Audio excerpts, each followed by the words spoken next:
Ano ang epekto ng bisyo sa pamilya? Ito ba ay pampawala lang ba talaga ng stress? O unti-unti nang sumisira ng iyong pamilya? Ikaw ba ay may bisyo tulad ng paninigarilyo, alak, sugal o iba pa? At sinasabi mong kontrolado mo pa.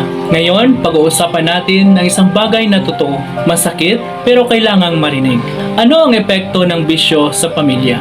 Hindi ito para manghusga. Ito ay para magmulat at magbigay ng pag-asa. Mga kapatid, ang bisyo ay hindi lang personal na desisyon. Ito ay may epekto sa buong pamilya. Sabi sa 1 Corinthians chapter 6 verse 12, I will not be mastered by anything.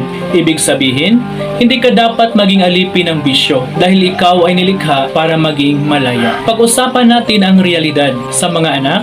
Nakakalanghap sila ng usok, nagkakasakit. Nakikita nila ang paglalasing, ginagaya nila. Nakararanas ng gulo, nagkakaroon ng takot at trauma. Hindi lang nila naririnig ang sinasabi mo, ginagaya nila ang ginagawa mo. Sabi sa Proverbs chapter 22 verse 6, train up a child in the way he should go. Sa relasyon sa pamilya, nawawala ang respeto, nawawala ang tiwala at dumarami ang away.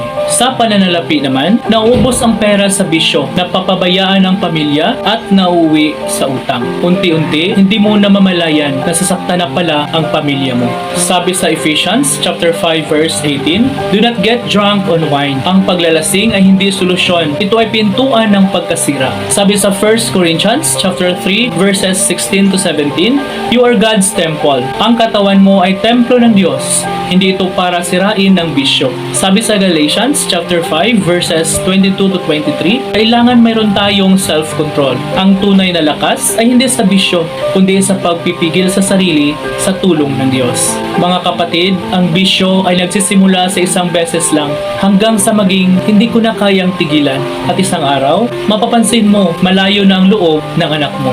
Tahimik na ang asawa mo at ang tahanan mo hindi na masaya. Pero mga kapatid, may magandang balita. Sabi sa 2 Corinthians chapter 5 verse 17, if anyone is in Christ, he is a new creation. Hindi pa huli ang lahat. Kaya kang baguhin ng Diyos. Kaya mong talikuran ang bisyo. Kaya mong ibalik ang pamilya mo. Simulan mo ngayon. Aminin mo, Lord, kailangan ko ng tulong. Lumayo sa tukso at maling impluensya. Humingi ng tulong. Huwag mong sarilinin. Palitan ang bisyo ng mabuting gawain at ilapit mo ang buhay mo sa Diyos araw-araw. Bakit mahalagang talikuran ang bisyo? Hindi lang dahil masama ito, kundi dahil may mga taong umaasa sa iyo. Ang pamilya mo, ang mga anak mo.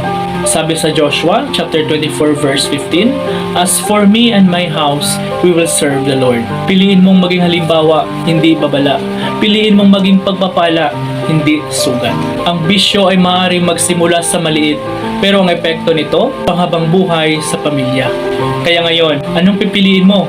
Bisyo o ang pamilyang ibinigay sa iyo ng Diyos? Kung nakarelate ka sa mensaheng ito, i-share mo ito sa iba.